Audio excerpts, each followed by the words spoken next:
This is a ranking based off of how consistently you can build your deck around these synergies and win with them. Let's get into it. First up, we've got the Blood Loss synergy. I'm going to have to put it in C tier. Now, this isn't because a lot of the cards in it are bad. I would actually say a lot of the cards in the Blood Loss synergy pool are good. Such as Bloodletting, Blood Wall, Crimson Mantle, and of course Offering. I would put it in C tier because it's hard to build around it when there's only one card in the game. I think not yet. It was a new card that's been added where you can actually gain some extra HP back. And so it's hard to really build your deck around the Blood Loss synergies due to, well, you losing a lot of HP and dying. Duh.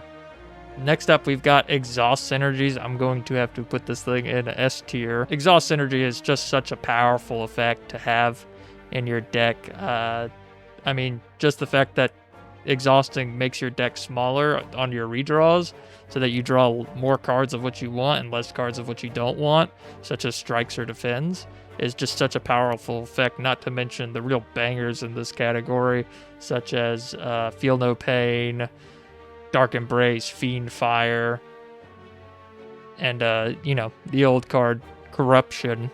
Still very powerful, but a lot harder to get your hands on. So, yeah, Exhaust is S tier. Next up is the Vulnerable synergies. I think for this one, I gotta put it in A tier, even though it is a very powerful synergy in this game. It just has so many strong cards to go with it. Dominate, Bully, Molten Fist. This synergy really just wants to stack as much vulnerable as possible onto your enemy and kill them as quickly as possible. And it also has the access to exponential scaling with Molten Fist, allowing you to double the vulnerable currently on the enemy. It gets a little countered by Artifact, but there's ways to strip through that, and if you have enough sources, I mean, you're going to burn through that artifact pretty quickly. It has a lot of bangers, like, again, Molten Fist, Dominate, which is... Molten Fist Dominate is your exponential scaling on this synergy. Taunt is always an easy pickup. Almost all decks want a Taunt. Colossus, if you're building into Vulnerable, will make it very easy to block your opponents. And is it Cruelty or Vicious that lets you...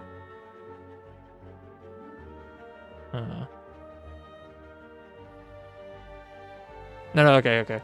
Vicious is a great card draw engine, and Cruelty just increases your damage even more. I mean, you could just make your strikes even deal so much damage with Cruelty. Vulnerable synergy is a very powerful synergy. Its main downsides are, one, that you'd have to strip through Artifact to get any benefit from it, as well as it has no block plan built in. That's a tongue twister, block plan. Vulnerable synergies is just such a strong damage plan that it's hard not to put in A tier. Alright. Next up we have the Attack synergy. This one I will also put in A tier. Just such a dynamic synergy, probably the most dynamic synergy in the game right now. I mean, of course all attacks would fit into this category, but some honorable mentions as far as attacks go. I would put Anger, Iron Wave, Bludgeon, Pillage, Stomp, Unrelenting, Conflagration. And what you want to do in the attack synergy is build around one or a few of these attacks. And then it's enabled by skills and powers such as Expect to Fight, Juggling, Aggression. And it's just such a diverse synergy, and it's enabled again by a skill like Rage that gives you block when you attack. A pretty solid all-around synergy. Next up, Strength synergies, B tier. There's not that many ways to reliably gain strength in this game, I wouldn't say. But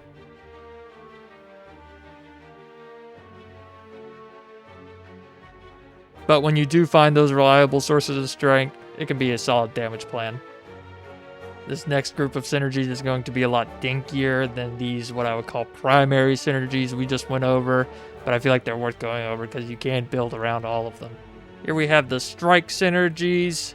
Man, I love them. It's a lot of fun when it does work, but it's going to have to go in D tier.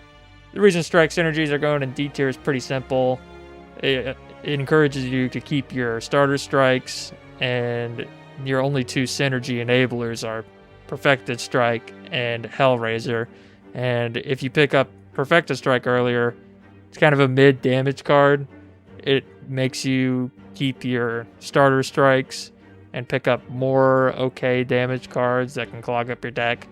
And then Hellraiser, a lot of fun, but you're almost never seeing it early on, and if you are, you kind of already have a damage plan at the end of Act 1 because it's a rare card. So yeah, starter strikes are D tier. Next up, we have the Block Barricade Synergy. I'm going to put it also in D tier. If you can block that much, you probably don't need Body Slam. Barricade itself is a very nice card, allowing you to stack block over your turns. However, it is an expensive power to get into play, and after you do have it in play, getting a meaningful amount of block stacked up for like a big Body Slam, you could be killing it faster in other ways.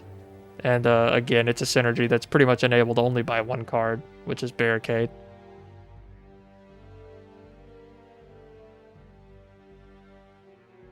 Besides being a glorified Act 1 solve, this card has no purpose being in the game, and there's probably better ways to handle your Act 1 boss than this piece of garbage right here, Rampage. On the other hand, Thrash, S tier, one card damage solution. What an excellent card. As long as your deck isn't too big and maybe you have one or two attacks that have big numbers on them, you can just use this as your damage solution for every fight. Such a fantastic card.